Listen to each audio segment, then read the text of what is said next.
I always responded by saying, in the part of the Philippine government, there's no reason for us to de-escalate. It is them who is escalating the tension. Exactly. And it's just us who is on the receiving end. Tama. So I don't agree with the term both countries will de-escalate because we're not escalating the tension. We're just exercising our sovereign rights. Oh, yun ang punto. Pinaglalaban lamang natin ang ating karapatan. Hindi po kami yung nag-create ng tensyon. Tama yung sinasabi, eksaktong-eksakto ni Commodore J. Tariela. Saludo po doon sa simpleng paliwanag. Hindi yung Pilipinas ang nag-create ng tensyon na kagaya ng pinalalabas ng China. Bagkus yung China, sisimplihan nga natin eh. Pumunta sila sa teritoryo natin at sasabihin nila kanila yon. O anong gagawin natin? Ay pagtatanggol yung atin. Kung talagang gusto nilang mawala yung tension, yung issue, yung dispute na yan, aalis sila doon sa pinag-aawayan teritoryo, hindi nga pinag-aawayan, sa inaagaw nilang teritoryo, aalis sila.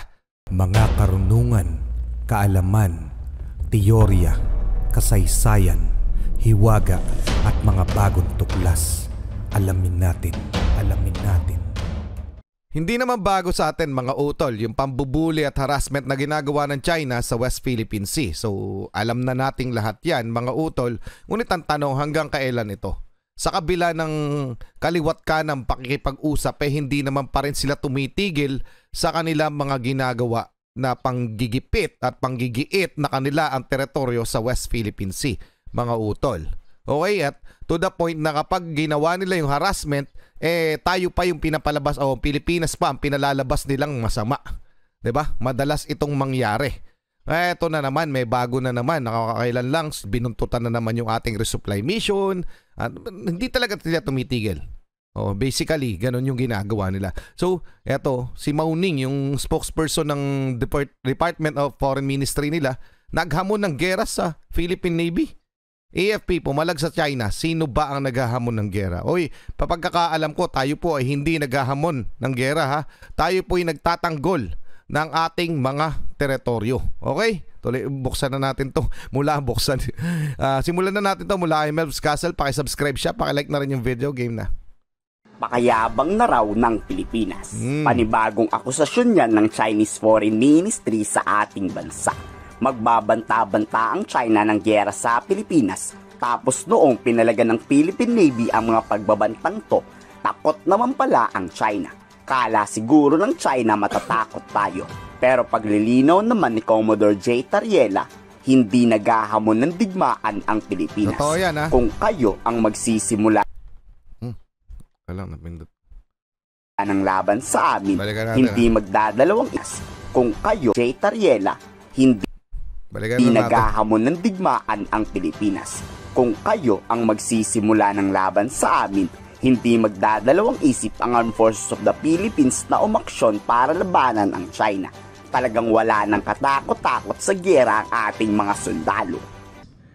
This was also re-echoed by the Chinese ambassador saying that we should de-escalate and talk about the tension in the West Philippine Sea.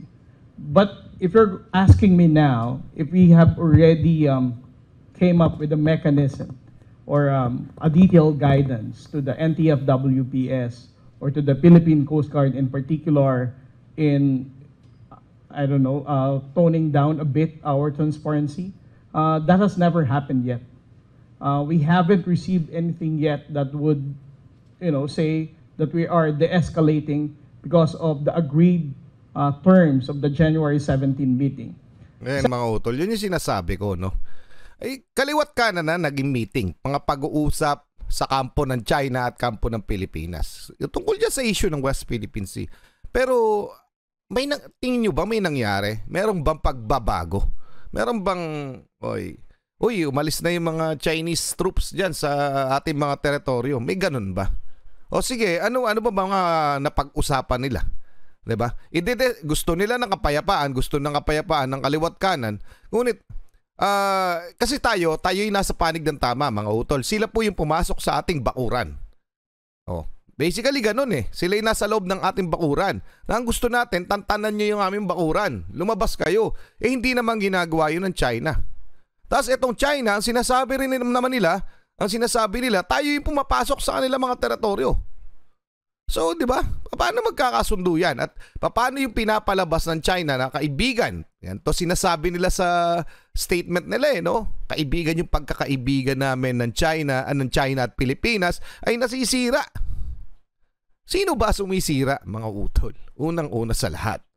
Hindi ba China? Tayo ba sumisira? Hindi.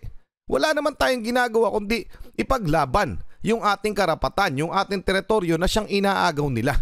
Bakit hindi nila yun maintindihan, no? Ano ba, mahirap kausap ang mga delusional, diba? Kasi ang belief nila, kanila yun.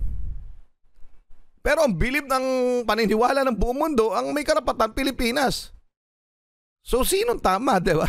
So, sino dapat mag-back down? Hindi dapat China kung ayaw nila rin ng gera.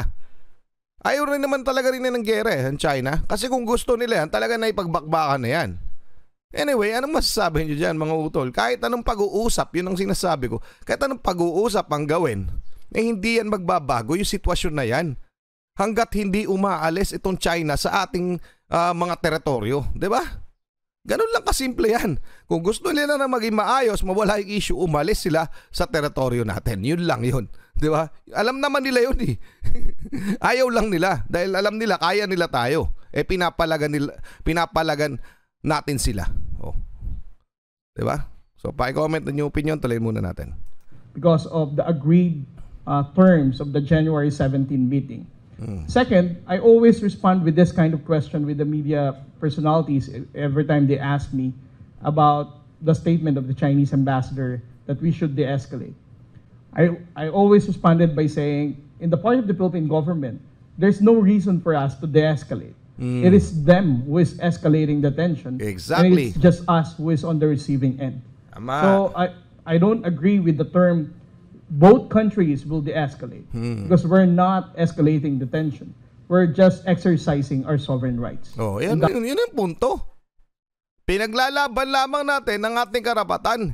Hindi po kami yung nag-create ng tension. Tama yung sinasabi, eksaktong-eksakto ni Commodore J. Tariela. Saludo po doon sa simpleng paliwanag. Hindi yung Pilipinas ang nag-create ng tensyon na kagaya ng pinalalabas ng China. Bagkus yung China, sisimplihan nga natin eh. Pumunta sila sa teritoryo natin at sasabihin nila kanila yun. O anong gagawin natin? Ay pagtatanggol yung atin. Kung talagang gusto nilang mawala yung tension, yung issue, yung dispute na yan, aalis sila doon sa pinag-aawayan teritoryo, hindi nga pinag-aawayan, sa inaagaw nilang teritoryo, aalis sila. At sasabihin nila sa Pilipinas, tama, Pilipinas, sa inyo yan. Gagalang namin yan para maging maayos yung pagkakaibigan natin. Ganon. Yun ang tama. Pero hanggat hindi nila yung ginagawa, may mangyayari ba na pag-uusap? Anong pag-uusap? Kayo yung sumisira ng lahat. Itong China, ha? Diba? Totoo yan sinasabi ni Commodore J. Tariela. Saludo po. That is something that is not provocative or escalatory on the part of the Philippine government. Tama. Of course, it should be noted that the agreement came followed last December, expressing concern over the tensions in the South China Sea. Do you consider it a setback? Setback on what terms, ma'am? Yeah, on your Nakakalito rin yung tanong eh. program of assertive transparency. This agreement by the DFA with the Chinese Foreign Ministry of, as stated in the statement, to de-escalate and to deal with it calmly through diplomacy. Do you consider it a setback? Let me again emphasize that our transparency initiative remains to be the same. How aggressive we are, how assertive we started until now, it remains to be the same. Our guidance from the National Security Advisor and the NTF-WPS remains to be the same. Nothing changed. We still choose to publicize the aggressive actions of China, just like what we did last weekend. When the Chinese Coast Guard did a dangerous maneuver, provocative behavior, crossing the bow of the Philippine Coast Guard, those videos and photos were still released. So as far as the national government is concerned about transparency, there's no setback here. We're still... Ayan, mga utal, walang setback ha. Okay, basahin muna natin tong. Tama lahat ng pinupunto ni Commodore J. Tariela. Nagiging senador bigla eh. Anyway, Ayun naman talaga totoo. Yun lang yun. Sila pumapasok sa teritoryo natin, so hindi po tayo yung nag-i-escalate ng issue, hindi. Tayo simpleng pinagtatanggol at pinaglalaban ang ating karapatan doon sa teritoryong inaagaw nila. Ganun lamang yun. Wala po tayong ginagawa, hindi po tayo yung nangaagaw ng teritoryo, kagaya ng kanilang pinalalabas. Kasi ang gusto ng China, umalis tayo doon sa mga teritoryo natin. Ganun ang gusto nila. Yun yung nilalabas nila, di ba? Okay? Anyway, mula to sa Nikkei Asia. Ewan ko kung tama yung ano. Philippines, China agree to manage conflicts in South China Sea. Diba? Agreed, no?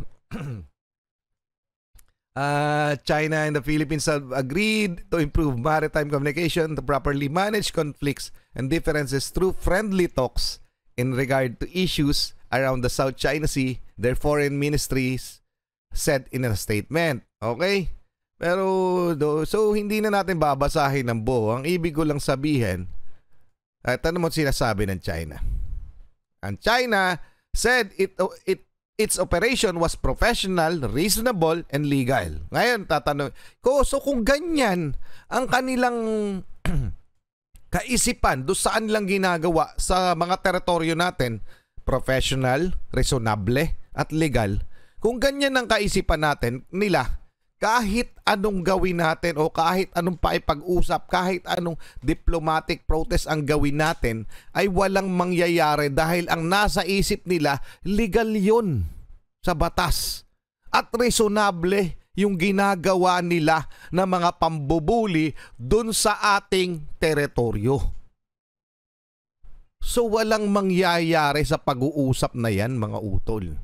Wala talaga. Hanggat hindi umaalis yan China sa mga teritoryo natin ay wala dyan mangyayari. Ano sa palagay nyo? So pa-comment na lang. Maraming salamat sa iyo, Melvs Castle. O basahin nyo na lang yung buo na yun. Nakita nyo naman yung title. Anyway, pa-comment ang inyong opinion. Maraming salamat, Melvs Castle. Maraming salamat sa inyo. Muli ako sa Target Achilles. In behalf of the Real South Production, ako'y nagpapasalamat sa walang sawa nyo pagsuporta.